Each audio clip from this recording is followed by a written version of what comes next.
kalian kita pada malam hari ini. Baik, sebelum kita memulai, mari kita berdoa bersama. Saya pimpin kita di dalam doa ini. Mari kita berdoa. Bapa di sorga, kami bersyukur untuk malam hari ini. Kami dapat bersama berkumpul kembali dengan seluruh jemaat Tuhan yang berada dimanapun saat ini. Biarlah Tuhan memberkati ibadah kami ini dari awal pertengahan sehingga selesai. Kami percaya kiranya kuasa dan nama Tuhan ditinggikan. Dalam nama Yesus kami berdoa dan mengucap syukur.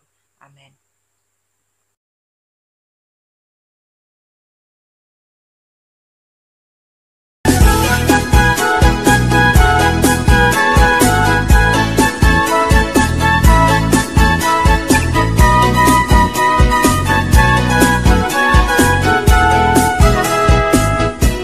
Yesus kekasih jiwaku, sungguh ku percaya padamu. Karena kasih-Mu padaku, Kau tebus dosaku. Dari terbitnya matahari dan sampai terbenamnya, ku angkat lagu pujian, tinggikan nama-Mu. Yesus kekasih jiwaku, sungguh ku percaya padamu. Karena kasih-Mu padaku, Kau tebus dosaku.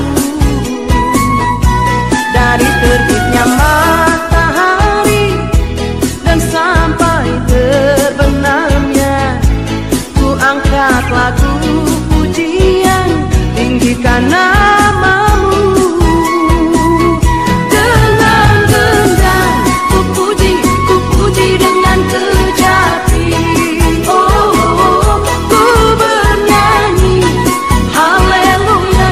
Kekasihku, dengan gendang ku puji dengan kecapi. Oh, ku bernyanyi haleluya. Yesus kekasihku, Yesus kekasih jiwaku, sungguh ku percaya padamu.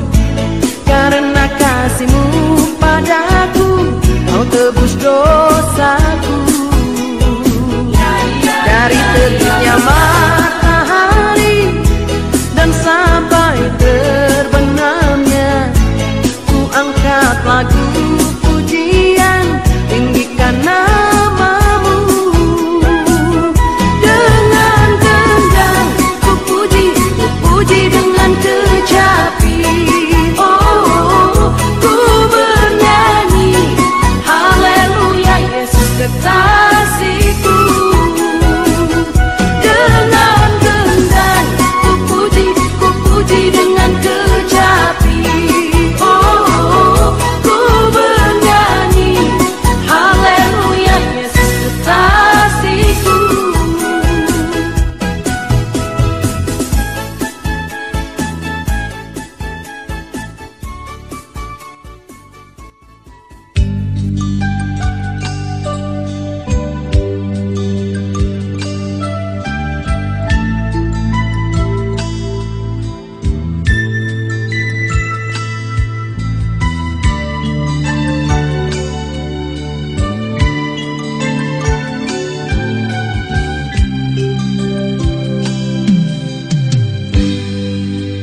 Baik, sebelum kita mendengar firman Tuhan, mari kita berdoa. Saya pimpin kita dalam doa ini.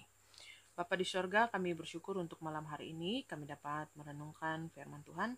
Biarlah kiranya kuasa daripada Tuhan sendiri, Roh Kudus-Mu yang menolong kami untuk kami dapat memahami dan mengerti, serta mengajar menegur kami untuk dapat hidup seturut seperti yang diperintahkan oleh Allah. Kami bersyukur dan menyerahkan firman Tuhan ini dalam tangan-Mu Bapa. Dalam nama Yesus kami berdoa. Amin. Baik, mari kita lihat firman Tuhan pada malam hari ini. Saya bawa untuk kita renungkan. Saya ambil dari surat Galatia, pasal yang kelima, ayat 16 hingga ayat yang ke-26. Sekali lagi, Galatia pasal yang kelima, ayat yang ke-16 hingga ayat yang ke-26. Firman Tuhan berbunyi demikian, hidup menurut daging atau roh. Ayat yang ke-16, maksudku ialah, hiduplah oleh roh, maka kamu tidak akan menuruti keinginan daging. Sebab keinginan daging berlawanan dengan keinginan roh, dan keinginan roh berlawanan dengan keinginan daging. Karena keduanya bertentangan, sehingga kamu setiap kali tidak melakukan apa yang kamu kehendaki. Akan tetapi jikalau kamu memberi dirimu dipimpin oleh roh, maka kamu tidak hidup di bawah hukum Taurat. Perbuatan daging telah nyata, yaitu percabulan, kecemaran, hawa nafsu, penyembahan berhala, sihir, perseteruan, perselisihan, iri hati, amarah, kepentingan diri sendiri, percederaan, roh pemecah, kedengkian, kemabukan, pesta pora, dan sebagainya. Terhadap semuanya itu kuperingatkan kamu, seperti yang telah kubuat dahulu, bahwa barang siapa melakukan hal-hal yang demikian, ia tidak akan mendapat bagian dalam kerajaan Allah. Tetapi buah roh ialah kasih, sukacita, damai sejahtera, kesabaran, kemurahan, kebaikan, kesetiaan, kelemah lembutan, penguasaan diri. Tidak ada hukum yang menentang hal-hal itu. Barang siapa menjadi milik Kristus, ia telah menyalibkan daging dengan segala hawa nafsu dan keinginannya. Jikalau kita hidup oleh roh, baiklah hidup kita juga dipimpin oleh roh. Ayat 26 terakhir, dan janganlah kita gila hormat, janganlah kita saling menentang dan saling mendengki. Nah, jika kita tahu itu antidot, ia adalah satu obat penawar racun ataupun penangkal penyakit. Nah, dalam pandangan Paulus, orang Galatia sedang menderita penyakit karena ada konflik di dalam community mereka. Kalau kita lihat ayat yang ke-15, tetapi jikalau kamu saling menggigit dan saling menelan, awaslah, supaya jangan kamu saling membinasakan. Di sini Paulus ingin memberi obat penawar kepada jemaat di Galatia. Nah, sebelumnya, yaitu dalam Galatia pasal yang kelima ayat 13, dikatakan sana, saudara-saudara, memang kamu telah dipanggil untuk merdeka, tetapi janganlah kamu mempergunakan kemerdekaan itu sebagai kesempatan untuk kehidupan dalam dosa, melainkan layanilah seorang akan yang lain oleh kasih. Nah, Paulus telah menekankan bahwa manusia dimerdekakan oleh Kristus bukan untuk hidup dalam dosa, melainkan untuk saling melayani berdasarkan kasih. Lalu, mengapa konflik ini dapat terjadi?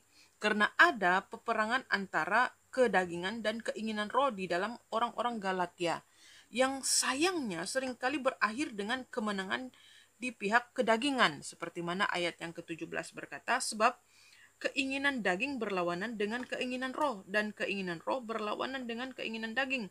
Karena keduanya bertentangan, sehingga kamu setiap kali tidak melakukan apa yang kamu kehendaki. Nah, sebab itu Paulus menyediakan obat penawar bagi keegoan dan juga perselisihan itu, yaitu ayat 16, ayat 18, dan ayat yang ke-25, hidup oleh roh.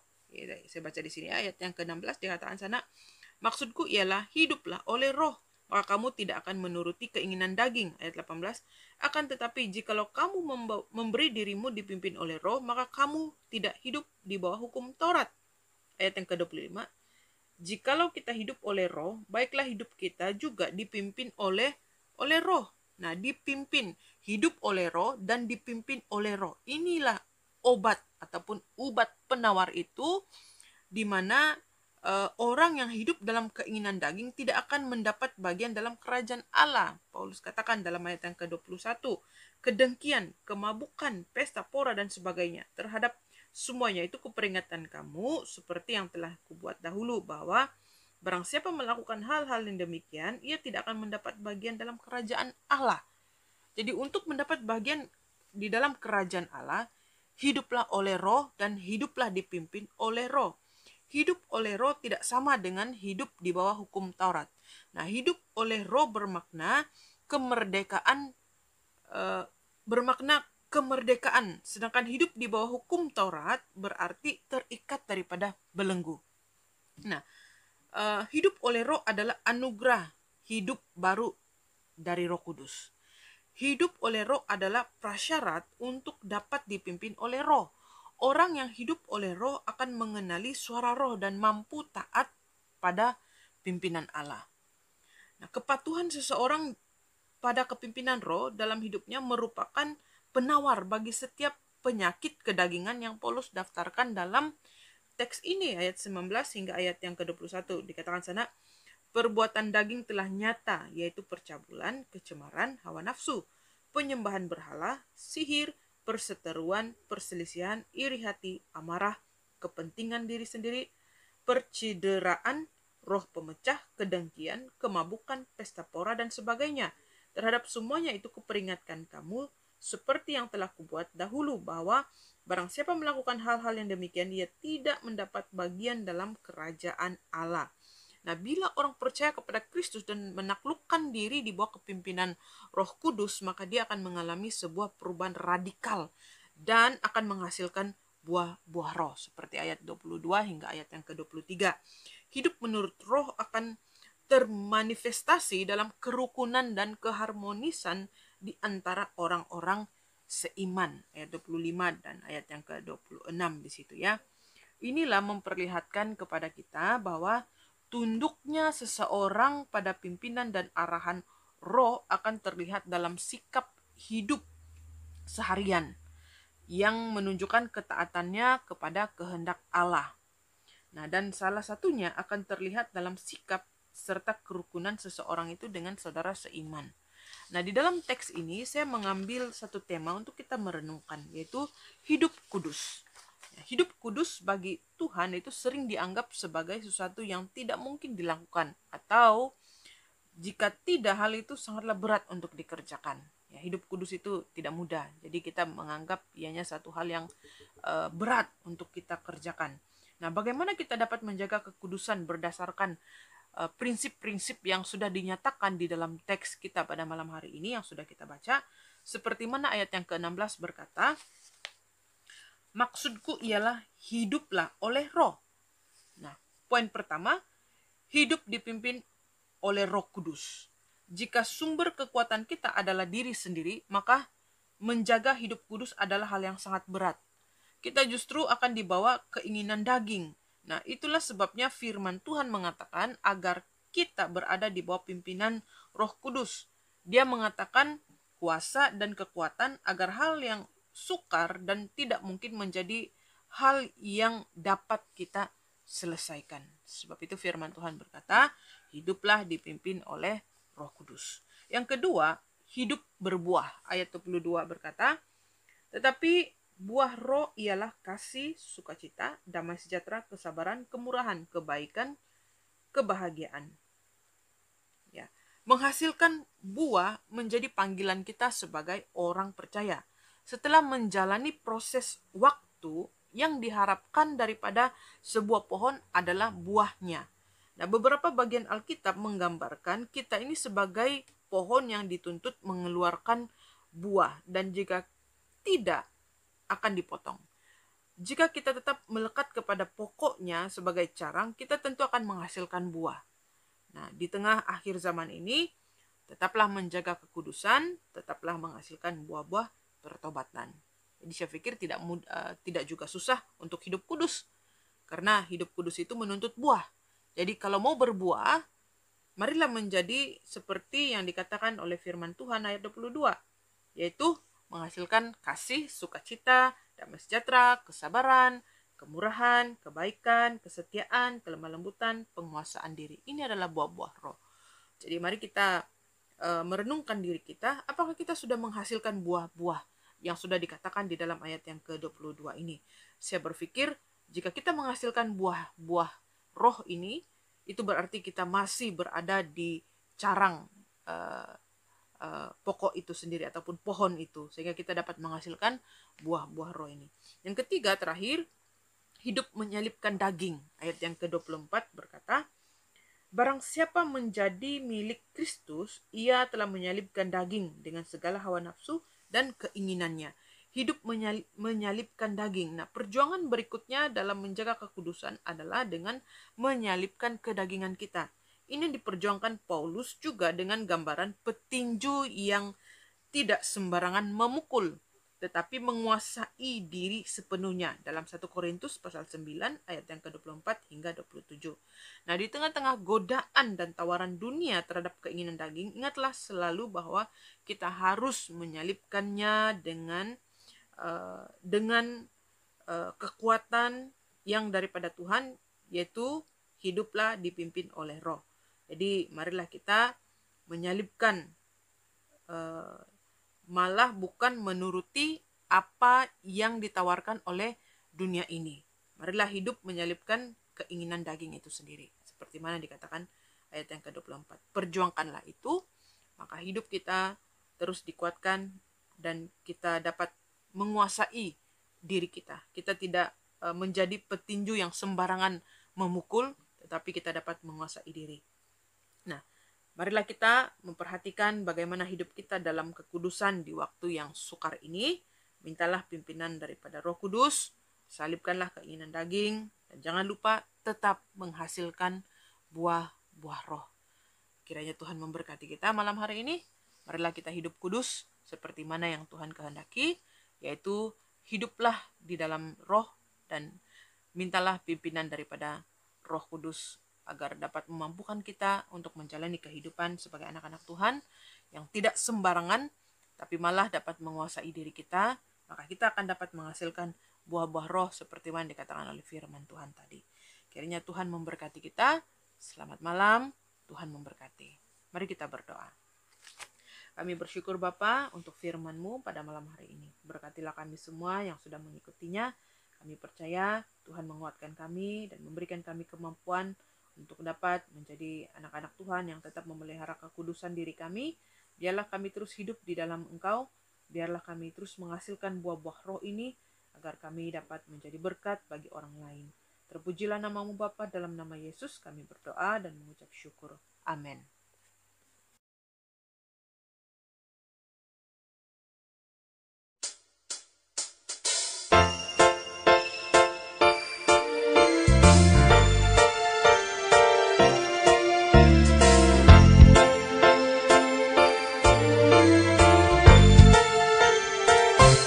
Kasih itu sabar, murah hati, lemah lembut, tak cemburu. Kasih itu memberi sukacita di hati.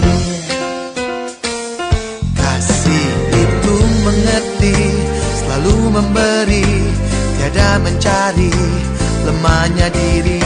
Kasih itu memberi sukacita di hati.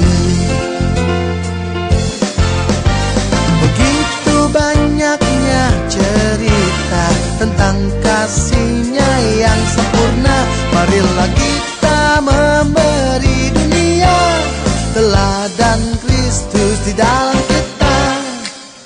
Du du du du du du du du du du du du du du du du du du du du.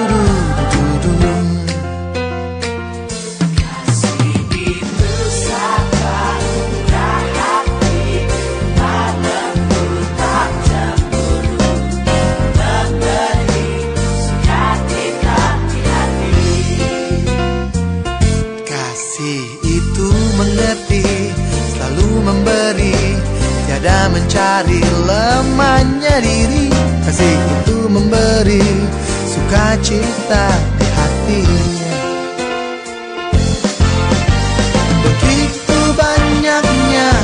cerita tentang kasih-Nya yang sempurna. Marilah kita memberi dunia teladan Kristus di dalam kita. Begitu banyaknya cerita tentang kasih-Nya yang sempurna. Marilah kita memberi dunia teladan Kristus di dalam kita. Kristus di dalam kita.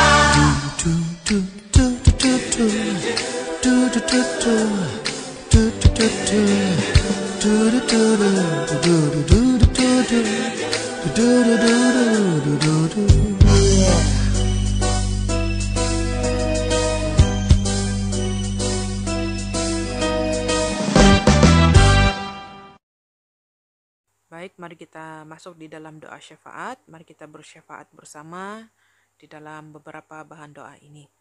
Mari kita berdoa. Bapa kami di surga, kami bersyukur buat firman-Mu yang sudah kami pelajari dan renungkan pada malam hari ini, mengajar dan mengingatkan kami untuk tetap memelihara kekudusan hidup kami. Biarlah kami terus hidup dipimpin oleh Roh, agar kami tetap menghasilkan buah-buah roh yang sudah dikatakan oleh firman Tuhan. Biarlah kami terus memelihara kehidupan kami, bahkan sesama kami, agar kami dapat hidup rukun di dalam Engkau, sehingga ramai jiwa-jiwa mau datang di hadapan Tuhan melalui kehidupan kami. Kami juga mau berdoa bersama pada malam hari ini, kami menaikkan syafaat kami. Kami mau berdoa agar akan ada pertemuan yang lebih dalam dan perjalanan pribadi dengan Tuhan, agar umat-Mu lebih mengenal Dia dan bertumbuh menjadi lebih seperti Dia. Kami juga berdoa agar rakyat Malaysia selalu diberi hak untuk kebebasan bersuara, supaya mereka menggunakan hak ini dengan cara yang positif dan membina, baik secara pribadi maupun korporat, dalam platform talian atau luar talian, dan agar agama selalu dibincangkan dengan sensitif dan bijaksana. Kami juga berdoa untuk suku Temoh di Temerloh, Pahang, agar mereka menerima Kristus tanpa syarat dan disembuhkan daripada penolakan yang mereka rasakan karena diklasifikasikan sebagai orang liar dan tidak berbudaya yang tidak diterima oleh orang lain. Kami juga berdoa oleh karena Tuhan hidup dan tinggal dalam kami. Kami berdoa agar ada pertemuan baru dengan Dia dan menjalani kehidupan rohani yang bersemangat bila kami bersekutu dengan Bapa, Anak, dan Roh Kudus setiap hari. Kami juga berdoa untuk undang-undang perlindungan atas hak anak-anak, agar mereka tidak menjadi mangsa kepada orang lain, terutamanya di negeri Sabah, Sarawak, dan Kelantan, di mana perkawinan anak secara aktif dipraktikkan seperti yang dilihat dalam statistik tahun 2020. Kami juga berdoa untuk kelompok Jahud atau Ceras yang sebagian besar terdapat di Jerantut dan Temerloh, Pahang, agar Tuhan memberi mereka keadilan dan menemukan keselesaan dan kekuatan dalam Kristus setiap kali mereka menghadapi pemerasan di pasaran tenaga buruh. Tuhan Yesus, inilah beberapa bahan doa yang kami naikkan di hadapan Tuhan. Kiranya Tuhan mendengar dan menjawab sesuai dengan kehendak dan rancangan Tuhan sendiri. Ini doa kami Bapa, dalam nama Yesus kami berdoa dan mengucap syukur. Amin.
Baik, bagi mengakhiri ibadah kita pada malam hari ini, marilah kita bersama-sama melafazkan doa yang sempurna yang Tuhan Yesus sudah ajarkan kepada murid-muridnya demikian. Bapa kami yang di surga, dikuduskanlah namamu, datanglah kerajaanmu, jadilah kehendakmu di bumi seperti di surga. Berikanlah kami pada hari ini makanan kami yang secukupnya, dan ampunilah kami akan kesalahan kami, seperti kami juga mengampuni orang yang bersalah kepada kami. Janganlah membawa kami ke dalam pencobaan, tapi lepaskanlah kami daripada yang jahat, karena Engkaulah yang mempunyai kerajaan dan kuasa dan kemuliaan sampai selama-lamanya. Amin. Selamat malam, Tuhan memberkati kita semua.